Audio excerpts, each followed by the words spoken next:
Auspicio del Grupo Digama. Revista Perú Construye, su mejor herramienta para el sector construcción e infraestructura. Pregunte por nuestros paquetes anuales de publicidad. Mayor información en nuestra página web www.peruconstruye.net. Bienvenidos a Perú Construye. César, ¿cómo estás? Bienvenido. Qué gusto, Jorge. Buenas tardes. Bueno, esta semana, César, tenemos invitados, panelistas nuestros, para hablar del tema de contratos NEC en el caso panamericano, ¿no? Hasta ahora una forma de éxito. Y en general modelos distintos que se pueden también utilizar y que de verdad para el gran público es muy desconocido, ¿no? Y gracias a la contribución de nuestros expertos en el panel vamos a poder esclarecer mucho ello. Así es. Bien, a continuación presentar entonces a Pepe Scafi de Apoyo Consultoría. Gracias, Pepe, por estar acá. Gracias, Jorge, gracias. Y a Raúl Delgado Sayán, presidente de CECEL Ingenieros. Bienvenido, Raúl. Encantado de visitarlo. Bien, a raíz de estas demoras en la organización de los Panamericanos, nos vimos, realmente yendo un poco hacia atrás, nos vimos en la necesidad de ver otras formas de hacer las cosas y en ese momento pudo presidir, entrar a la presidencia de esta organización, el señor Neuhaus, y proponer este convenio o contrato NEC entre gobiernos, que al parecer las cosas están yendo de buena manera. Pepe, si nos puedes dar un poco la introducción al tema de lo que significan estos tipos de contrato para los panamericanos. A ver, en el Perú tenemos una modalidad de contratación de obra pública más asociada a otras formas de contratación en la que la gran diferencia es que los jugadores parecen rivales, el Estado por un lado y los contratistas por otro, y hay un juego de controles y balances. El contrato NEC, por definición, que como bien ya lo habíamos dicho antes, fue hecho por ingenieros para resolver obras de ingeniería, tiene como 6 modalidades, ¿no? Y la que acá se ha empleado más es la modalidad F, que es una modalidad que te permite, como bien decía Raúl en la antesala, subcontratar. O sea, tú das un contrato a una gran compañía, en el caso de la Videna fue COSAPI, y ella está autorizada a subcontratar a todos los especialistas que le van a permitir diseñar la ingeniería e ir ejecutando la obra. Y son contratos hechos para proyectos de gran complejidad como la Videna, donde tienes pues las piscinas olímpicas que son especializadas, tienes varias infraestructuras. En el Perú, la gran ventaja es que este modelo de contrato es colaborativo. O sea, todos los actores juegan a un solo objetivo: terminar esa obra cuanto antes, porque el modelo elegido es para obras que tienen un plazo corto de ejecución y que no tienen una ingeniería desarrollada, porque todas las obras de los Panamericanos no estaban a nivel de ingeniería de detalle, estaban a nivel de estudio de preinversión. Como el plan maestro y todo lo que hereda Carlos Neuhaus era estudios de preinversión mayoritariamente y no ingenierías de detalle, te conviene tener un PMO como el que trajeron los británicos, con 13 a 19 especialistas, lo que él llama los gitanos de los Juegos Olímpicos, sí. Lo que Neuhaus dice eso, pero esa gente asesora al gobierno en la subcontratación, a su vez, de empresas internacionales. Hicieron licitaciones internacionales y en el caso de la Videna gana COSAPI en un consorcio y él, a su vez, tiene el mandato de subcontratar a todos los que hacen la Videna. La ventaja del modelo NEC 3F, que es el modelo contractual, es para obras de gran complejidad que no tienen la ingeniería de detalle desarrollada y que no puedes saber tú el costo al comienzo de la obra, porque no y lo vas haciendo a medida que haces la obra. Raúl, ¿qué dices tú? Efectivamente, son distintos modelos de contratación que obedecen a resultados específicos y a circunstancias especiales, ¿no? En el Perú somos un país thriller, nos gusta hacer todo a último momento y corriendo.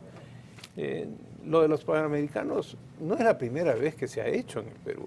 Tenemos que acordarnos que tuvimos en el año 2015 otro evento que yo le llamaba las Olimpiadas Financieras. Tuvimos las reuniones del Fondo Monetario Así Internacional y del Banco Mundial. Por cierto, nos las habían adjudicado muchos años antes, ¿no? Se hizo a última hora. Y todo se hizo a última hora y se construyó un edificio de 30 pisos, que es el más alto de Lima, que por coincidencia lo hizo también COSAPI, ¿no? En apenas 22 meses. Un récord mundial. Que a veces le fue difícil hasta al fondo y al banco creer que íbamos a llegar. Y paralelamente a eso el centro de convención, en total eran como 160.000 metros cuadrados en menos de 2 años, totalmente equipado. Se hizo. El modelo no se llamó NEC, pero se llamó una cosa muy parecida, era prácticamente un EPCM, ¿no? Que es la misma esencia del NEC. O sea, estos modelos de contratos, el FIDIC, que también tiene muchas variedades, son muy utilizados prácticamente en todo el mundo. ¿Están destinados a qué? Básicamente me gustaría que ustedes lo puedan opinar sobre ello. La velocidad en la construcción, controlar mejor los flujos financieros que se invierten en estas obras. Te permite hacer lo que se llama fast track. La gente se equivoca Vía un poco rápida. cuando dice vía rápida. Todo el mundo cree que es para correr, ¿no? Para trabajar 24 horas al día, que además sí se trabaja. Lo que pasa es que el ciclo normal es que primero te contratan para hacer una ingeniería, ¿no? Y termina tu ingeniería de detalle o de constructiva, como quieras llamarle, ¿no? Que es una ingeniería de muchísimo más detalle que la que arranca un NEC, ¿no? Y de ahí licitan obra.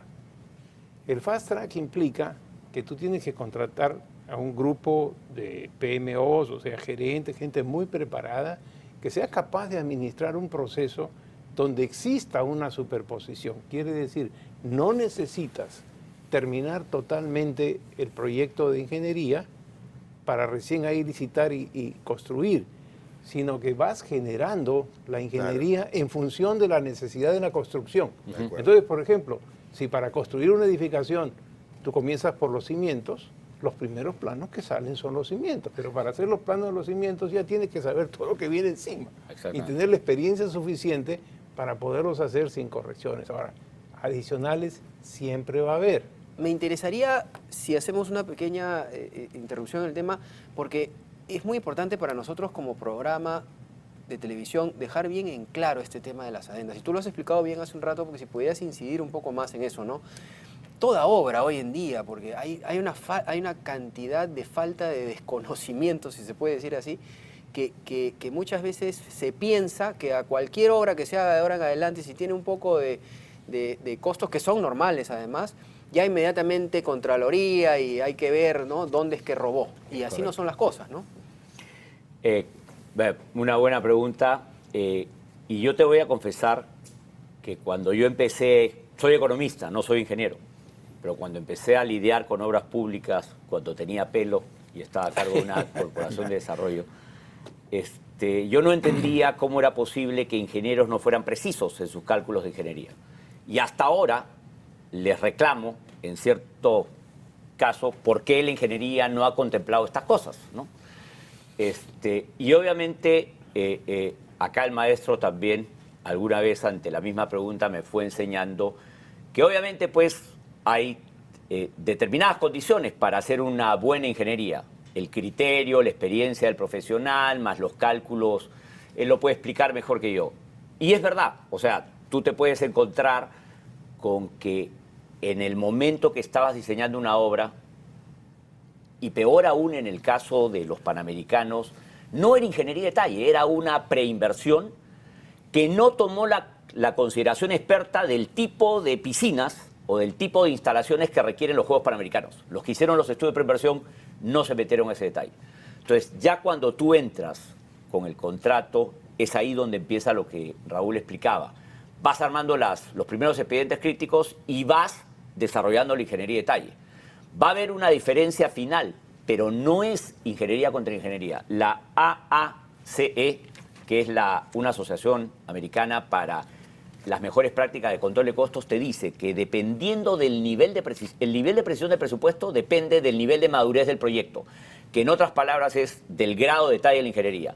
Y a pesar de que tú puedes tener 100% de precisión en la ingeniería, tus variaciones de costos finales pueden estar entre -3 y 10% de lo estimado en la ingeniería. O sea, esos datos son... O sea, puedes mejores ahorrar prácticas. o puedes gastar más. Exactamente. Como el caso de los Cualquiera de los panamericanos. dos. Que, Ya, en los Panamericanos, ¿qué ha pasado en algunos casos?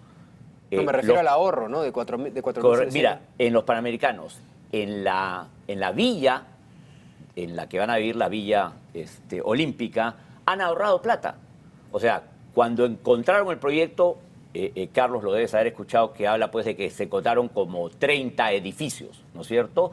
Y antes de que se declare el concurso, empezaron con arquitectos a ver cómo optimizaban el uso del terreno, cómo se ahorraban terreno, y terminaron en 7 edificios de 20 pisos y parqueos en 2 niveles, y se ahorraron de los 360 aproximadamente, 330 que quedó el PIB, están en 240. Entonces, ahí hubo un ahorro contra el PIB, porque optimizaron la ingeniería, porque además los contratos NEC tienen una cosa que se llama el incentivo a la optimización del presupuesto. Si tú ahorras respecto al valor referencial con el que concursaste, la mitad para ti, la mitad para mí, porque tú no ganas por necesariamente el gasto general de utilidad, sino por hacer eficiente. Y ganó el Estado, porque se ganó 45.000 metros cuadrados que, en esa optimización. Entonces, en general, yo te diría, toda obra puede tener al final ahorros o costos adicionales, porque como dicen bien los ingenieros, uno se enfrenta a la naturaleza y puede tener, los cálculos de suelo pueden ser lo más precisos, pero te encuentras pues con una roca, ¿no es cierto? Y los túneles tienes que hacer adicionales por temas de riesgo sísmico, ¿no es cierto? Correcto. Hay una serie de cálculos que a veces, y cuando tú diseñaste algo y no te pusiste en el escenario de tener el estándar de los Juegos Panamericanos, tienes que ir al estándar de los Juegos Panamericanos y hacer ese adicional. Te voy a poner un ejemplo patético que es el que a mí me gusta poner. Este caso que alguna vez comentamos sobre el penal y por qué está mal que hasta la Contraloría vea mal adicionales y ampliaciones de plazo. Mira lo que le pasa a este funcionario. Un penal, una pared donde él y su jefe ven que había riesgo de fuga de presos porque estaba hecho de ladrillo y cemento y fierro. Entonces dicen, ¿por qué, a pesar de que tengo la ingeniería así, no le hago un adicional y deductivo, totalmente permitido por la ley de contrataciones, ¿no es cierto? Adiciono un proyecto de pared de concreto armado y le resto el ladrillo, cemento y fierro. El Estado se ahorró en esas modificaciones 3.000 soles en esa pieza y como 15.000 en otra, 17.000, 18.000 soles de ahorros en el adicional deductivo. Viene el auditor de la Contraloría varios años después y hace la pregunta, ¿por qué si era un suma alzada modificaste la ingeniería? Porque puedo, porque yo tengo la facultad de tomar la decisión de cambiar una pared de ladrillo y cemento en un penal para evitar que los presos se fuguen. Es mi competencia, ¿no es cierto? Primer mal acto de la Contraloría. Y esto es lo que creo que se ha generado con los adicionales. Este fantasma de los adicionales hace que todos los funcionarios tengan pánico de firmar. No contento el auditor le pregunta, ya, pero ¿por qué cambiaste las partidas, los precios y las cantidades? Porque unas son ladrillo, fierro, cemento y la otra es concreto armado. Entonces tengo que cambiar los precios unitarios y las cantidades. Por eso el adicional deductivo. La Contraloría está facultada solo a revisar adicionales por encima de 15%. Antes de 15% y acá hubo ahorro. No contento con eso el auditor empieza a meterse acá estás usando madera, encofrado metálico en la pared de concreto en lugar de encofrado de madera. ¿Por qué usaste metálico? Oye, Una porque es la complicación, norma pero técnica, ya. total. ¿Qué hizo el auditor? Calculó el precio más bajo de la madera contra el precio del encofrado metálico y calculó 100.000 de daño al Estado. ¿Dónde hubo daño al Estado? En ese adicional deductivo que le ahorró plata al Estado. Claro. Entonces, claro, si esa es la cultura de los auditores, o la otra, fue inhabilitado 5 años. Después de que lo votaron, ninguno de sus funcionarios abajo firmó nada, ¿no es cierto? Yo creo que acá desmitificar el tema de adicional. La ley permite adicionales. Los contratos internacionales permiten negociaciones de cambio de alcance, cambio en el costo, plazo. Eso es lo que tienen que tener ¿Por claro. qué crees que los funcionarios no te autorizan plazos? ¿Por qué crees que los funcionarios en la obra pública te dicen tienes razón, pero llévame a arbitraje? Porque necesito que alguien me lo ordene, porque si no la Contraloría viene y me culpa a mí, ¿no es cierto? ¿Cuál es el cálculo de daño según la Contraloría al plazo? Como no tú le has ampliado el plazo para no cobrarle la multa por demoras. O sea, fíjate la racionalidad de algunos auditores. Eso está escrito en informes de auditoría y Contraloría, claro. Falta una capacitación. Entonces, si los propios auditores de la Contraloría salen a decir, en un hospital, me acuerdo, tengo la figura clarísima, faltaba el cableado estructurado en la edificación. El supervisor de obra, el CECEL de momento dijo, te autorizo ese adicional para que hagas el cableado estructurado, porque sin cableado estructurado tú no puedes conectar las máquinas de los hospitales. Nos va quedando poco tiempo. Correcto. ¿Qué le dijo el auditor? ¿Qué dijo? No, señor, usted ha debido dejar que la obra termine sin el cableado estructurado y hacer una nueva licitación para que piquen de nuevo el hospital. No, pues el hospital lo tienes que entregar funcionando con los equipos. Entonces, yo sí creo que toda esta cultura de llamar corrupción adicionales que muchas veces se justifican, obviamente ha venido engrandecido por efectos Lavajato, por cosas, pero acá sí creo que tenemos que aclarar que en la obra pública adicionales tienen que permitirse. Sí, pregunta aquí para que complemente por el tiempo, Raúl. A mí no me van a hablar porque... Por favor. No, yo creo que estamos todos convencidos de lo que ha dicho. Y es verdad que lo que dice Pepe, que la ley refleja realmente la introducción o la adquisición, digamos, de estas mecánicas nuevas, de estos modelos que no son tan nuevos en realidad como tú mismo lo has señalado. Pero ¿por qué no se fortalece? La ley, decía Pepe hace un rato, quizás a través del reglamento pudiera mejorar, ¿no es cierto?, su uso, su optimización. Claro, pero todo viene en realidad en el fondo justificado por lo que él ha dicho. O sea, no existe en este momento una predictibilidad o racionalidad en una evaluación post de lo que se ejecuta, ¿no? Por ejemplo, se tiende, él ha puesto varios casos, ¿no?, donde queda clarísimamente que se actúa en beneficio de la obra misma. El gran Francis Fukuyama, que es el que más ha investigado el estado perfecto, el mecanismo del estado perfecto de sus trabajos, tiene dos conclusiones fundamentales, ¿no? O sea, ¿cuáles son los mejores estados? ¿Cuál es la mejor organización del estado? Primero dice, aquella donde todos los ciudadanos respeten a sus instituciones. No importa el tamaño del estado, pero respetan a sus instituciones. Y la segunda es cuando el sector público, el estado, es lo suficientemente bien organizado como para tomar ejemplo y adaptar prácticas exitosas en el sector privado. En el sector privado esto es pan de todos los días, claro. ¿No es cierto? La optimización de los estudios. ¿Por qué la ingeniería no es precisa? Porque la ingeniería es muestral. Si yo voy a investigar en una obra y voy a hacer perforaciones cada 100, 50, 200 metros o lo que sea, yo miro esta perforación y correlaciono y pienso que todo lo que está en el medio tiene que guardar relación con eso. Pero en el momento en que comienzo a trabajar me doy cuenta que no es así. Y en la obra, al igual que el médico cuando está operando y ve que el tumor está más extendido, tiene que extirparlo y no dice, oye, el expediente técnico que fue toda la resonancia magnética, todo eso que me dieron antes, decía otra cosa. Exacto. Bueno, no importa.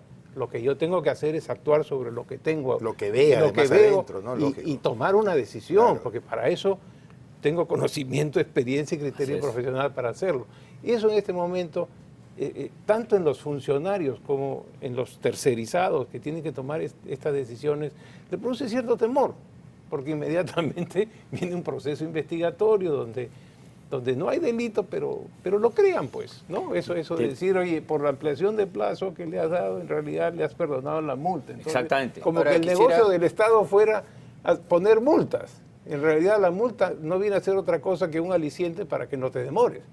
Nada más, pero no es... No para que pares, claro. Ahora, ya para cerrar, porque nos queda un minuto.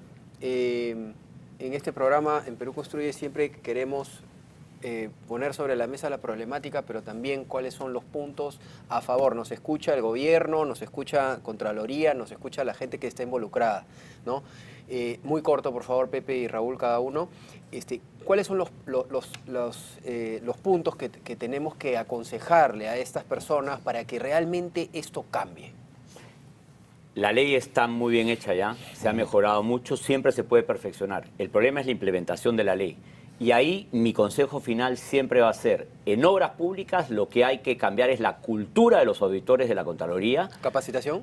Más que capacitación, cambiarles el chip, porque parece que fueron entrenados durante mucho tiempo a buscar delitos y no faltas, y no ayudar a mejorar las cosas. Entonces, cuando te cuestionan un adicional y deductivo que está permitido por ley y te buscan la sinrazón para castigarte, creo que hay que quitarle a la Contraloría el procedimiento administrativo sancionador y el cálculo de daños. No puede la Contraloría pretender estimar daños porque no le cobra una multa por un plazo.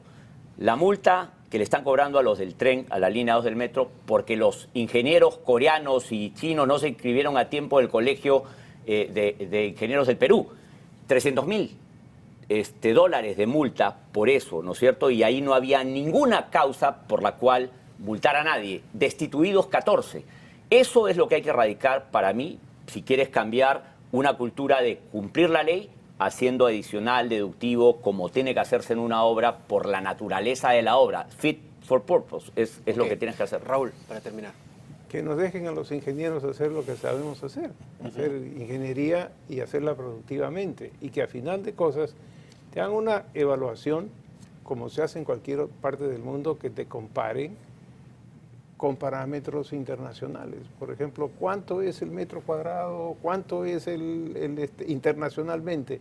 En el caso, por ejemplo, de los estadios, ¿no? ¿Cuánto es por sitio o sea, hay parámetros en todo tipo de obras y en todo tipo de geografías. Y deberíamos agregarle ahí que de repente deberíamos empezar a dejar de trabajar con ingeniería cruda, por lo menos, debería ser en general, pero por lo menos en los proyectos tan importantes para el Perú, ¿no? Claro, eso te va a permitir bajar el porcentaje de los adicionales, pero no eliminarlos. O sea, Así es. y tan es así que la propia ley y la normatividad tienen páginas completas de adicionales, deductivos, adendas, y o sea, si está en la ley no puede ser un delito, ¿no? Y es un procedimiento común, pero también dar predictibilidad y respeto a la discrecionalidad profesional, no solamente de los ingenieros, sino de los funcionarios, para tomar este tipo de decisiones que lo único que hacen es hacer que el proyecto se condiga con la realidad o optimizar el proyecto. Ok, muchísimas gracias. Muchísimas gracias, Pepe, y muchas gracias, Raúl. Encantado. Muy interesante, y creo que, como siempre, estamos dejando sobre la mesa soluciones para el sector público como privado, realmente, en este sector. Gracias. Muchas gracias a ustedes. Bien, hemos llegado al final del programa. César, definitivamente muy importante. Yo me quedo con lo que decía Pepe, el rol de la Contraloría. Hay que cambiar ese chip. No podemos seguir tratando de... Porque eso también para todas las obras, ¿no? O sea, la gente ya no quiere firmar y la Contraloría tiene un rol importante. No puede capacitar, digamos, a su ejército a que vaya a buscarla sin razón, y entonces de repente hasta un premio hay por eso, pareciera, ¿no? ¿Qué está pasando, no? Y bien se ha dicho aquí que no se busca que sean rivales, hay que tratar de justamente fomentar normas que hagan un encuentro entre el Estado, por supuesto su rol fiscalizador, pero al mismo tiempo promotor, para que los ingenieros, para que los inversionistas, todos puedan confiar predictiblemente, como dijo Raúl, muy acertadamente, puedan ejecutar las obras que tanto necesitamos, sí, y no estemos la aquí parte de la ingeniería, paralizados. la parte de la ingeniería, que es tan importante, lo que decía Raúl, que sea a un nivel internacional y que se hagan bien las cosas. Yo quiero agregar a esto que tenemos un déficit de infraestructura tan grande y tan brutal que la Contraloría, me quedo un poco con la Contraloría, tiene que darse cuenta que parte de su labor debe ser tratar de que se lleve a cabo el tema de acabar con la brecha de infraestructura, porque si no, si vamos a estar bloqueando todo constantemente y dándole miedo al funcionario para que firme, entonces es una manera de no avanzar con el tema de infraestructura, que es lo que nos aborda ahora, ¿no? Totalmente de acuerdo. Bien, muchas gracias por estar con nosotros. Ahora, justamente para hablar de todos estos temas tan importantes, viene el evento más importante del sector construcción e infraestructura, que es Expo Arcon. Si usted es proveedor o quiere ser proveedor del sector construcción, tome un stand en Expo Arcon. Adelante, Alfredo, con la información. Expo Arcon 2019, el evento más completo de la construcción en el Perú, presenta sus 4 plataformas de negocios: Confecom, Rueda de Negocios Construpro, Club del Maestro Constructor y Expo Maquinarias, que presenta el Club de Operadores de Maquinaria Pesada. Con ello, Expo Arcon 2019 se consolida como el principal encuentro empresarial en el Perú. Si usted es proveedor del sector construcción o desea hacerlo, separe su stand y participe en Expo Arcon 2019. Mayor información en www.expoarcon.com. Muchas gracias, Alfredo. Si usted quiere ampliar su red de negocios y quiere también, efectivamente, como invocaba Jorge, ser un importante proveedor, anuncie en la revista destacadísima en el rubro Perú Construye. Bien, hemos llegado al final del programa. Como decíamos, César, muchísimas gracias. Gracias, Jorge. Más bien. Y no se olviden, amigos, los sábados y domingos en ATV+, estaremos con ustedes tanto con Rumbo Minero como su programa Perú Construye. Muchas gracias y nos vemos el próximo fin de semana.